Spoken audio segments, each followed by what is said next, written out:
quando solicitado. Boa noite e boa abordagem do tema. Muito obrigado, muito boa noite a todos.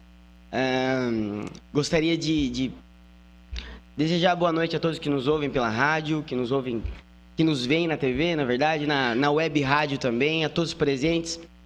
Gostaria também de agradecer a oportunidade, em meu nome, agradecer ao presidente da casa por deixar esse espaço aberto para a população vir e falar e poder se expressar. A todos os vereadores aqui, a qual admiro muito, já disse isso esse ano, inclusive. Já vim aqui em maio falar sobre o tema do jovem. E quando eu vim aqui em maio, os vereadores, principalmente o vereador Paiva, me disse que eu era muito bem-vindo na casa, então por ser muito bem-vindo na casa eu voltei. Voltando, falando sobre liberdade. Mas por que falar sobre liberdade? E também gostaria de agradecer ao Dr. Ronaldo Moschini, dessa vez falou Iago, todo mundo me chama de Lago agora, e agora eu agradeço mesmo, muito obrigado. Bom, liberdade. Por que esse tema, por que essa escolha, por que esse momento? Primeiro porque, breves histórias para a gente completar, tenho 10 minutos para falar, acho que vai dar tempo. Eu estava viajando com meu avô tem 70 anos, trabalhador da Exalc, e um senhor que me inspira muito, sou filho de mãe solteira, criado pelo avô, pela mãe, pela avó, então aquela coisa de vô que é pai, mas ao mesmo tempo é muito velho, então é vô mesmo. E a gente veio conversando, para quem não me conhece aqui na tribuna, eu sou estudante de psicologia e fui tentando, ver o que meu avô podia me passar. Claro que a gente sabe que psicólogo é muito mais difícil, muito mais um tato mais sensível com a família, então isso é só que eu queria mesmo. E aí na conversa, a gente foi conversando, a gente viajou para Presidente Prudente, então 5 horas de viagem, tinha muito assunto, não dava para dormir, e a gente veio conversando. E aí meu avô me contando sobre a história de vida dele, e no final de tudo ele disse assim: Gabriel, a minha vida foi uma vida de serviço. Eu fui adotado quando era criança, o meu pai que me pegou não me queria como filho, e eu tinha que trabalhar na roça com a minha mãe, e eu casei muito novo, e eu vivi para os meus filhos. Então, Gabriel, às vezes eu não vejo sentido na minha existência a não ser servir. E eu fiquei naquilo, refletindo, a voz engasgou, falei, meu Deus, meu avô tá sem pensar no que pode ser feito por ele. Falei assim, será que esse meu avô que reflete alguma coisa para mim, ele é livre de fato? Beleza, essa é a primeira história, eu volto nisso no final do discurso, que tem os papéis aqui para eu ler, porque eu escrevi e é melhor ler do que ficar falando. E depois, então, passou-se o tempo, sábado agora foi o dia do Enem, não é verdade?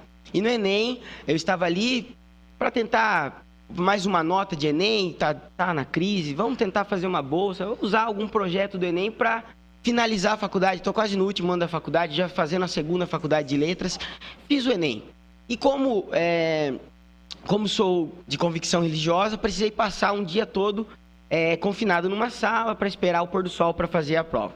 Ali também eu fui refletindo sobre liberdade, sobre será que somos livres e qual é o momento da liberdade que isso nos infere.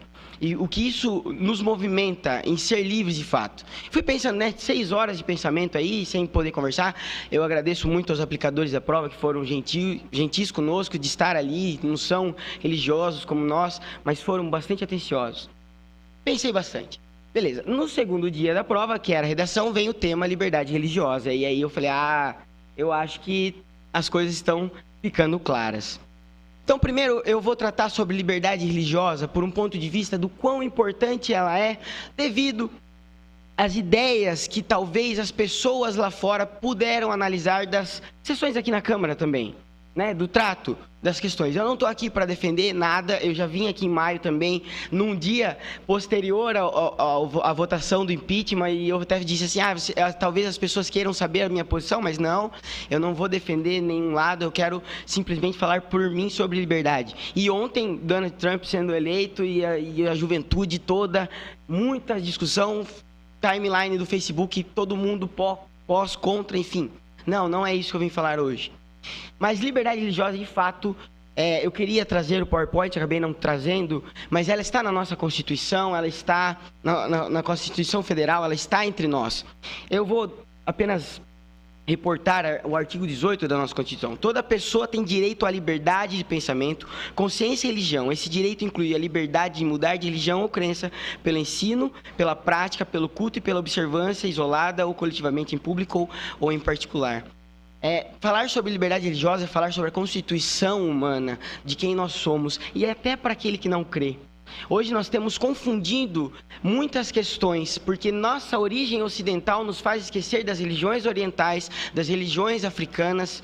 De fato, também estão entre nós e merecem respeito, merecem o tato que nós temos por ser ocidentais e talvez a religião predominante seja judaico-cristã. Isso é preciso respeito entre as pessoas, e isso foi o que mais nós ouvimos pós-redação do Enem. Nós temos um hino nacional, não um hino nacional oficial, mas o hino da bandeira que diz: liberdade, liberdade, abra as asas sobre nós. Liberdade é um tema abordado por todos nós.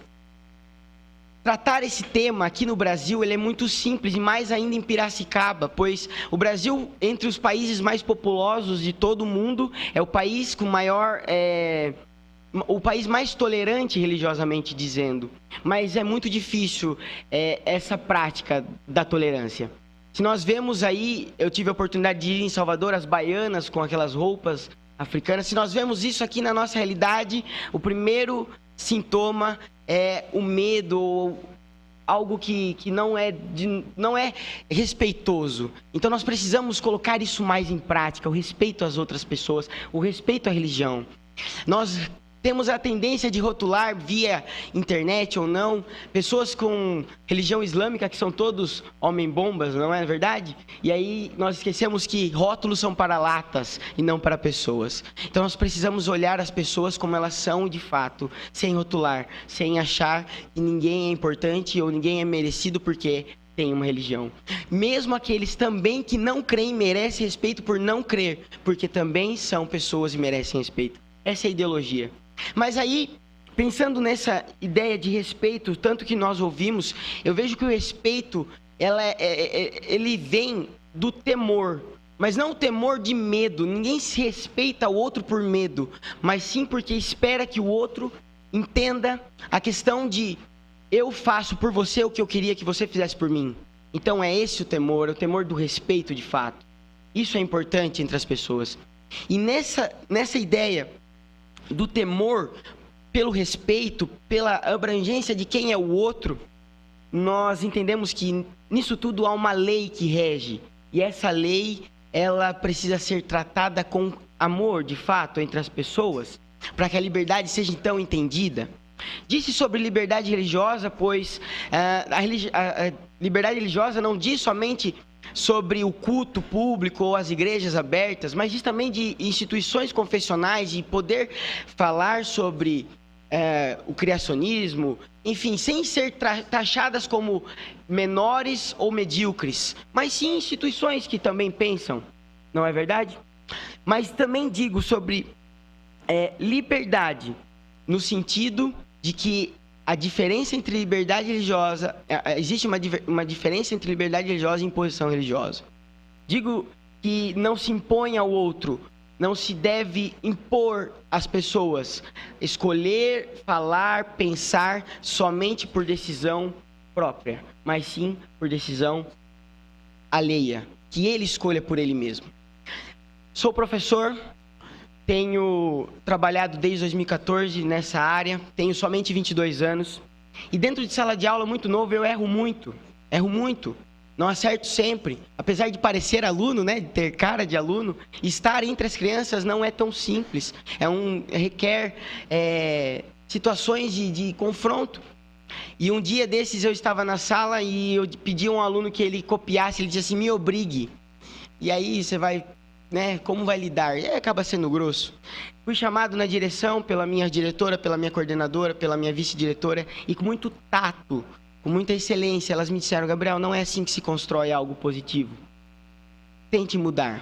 Então eu descobri que a maior questão da liberdade é o serviço, porque quando eu sou livre, eu tenho que servir, porque assim eu não fico preso aos vícios anteriores, de me tornar alguém que é desprezível. Eu tenho uma grande amiga que ela lê manual. E eu até brinco com ela, falo assim, por que você lê tanto manual, se é tão simples, está na internet? Não, se veio o manual para a gente ler. Existem manuais para que a sociedade seja completa. Vou ler um trecho.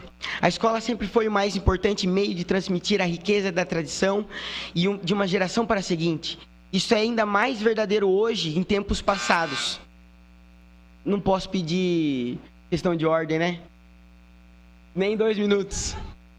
Mas tudo bem. O senhor pode concluir em mais 1 minuto. Um minuto.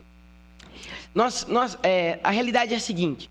A liberdade, ela funciona para servir. Quando eu olho para o meu avô e digo que ele foi livre, pois ele serviu.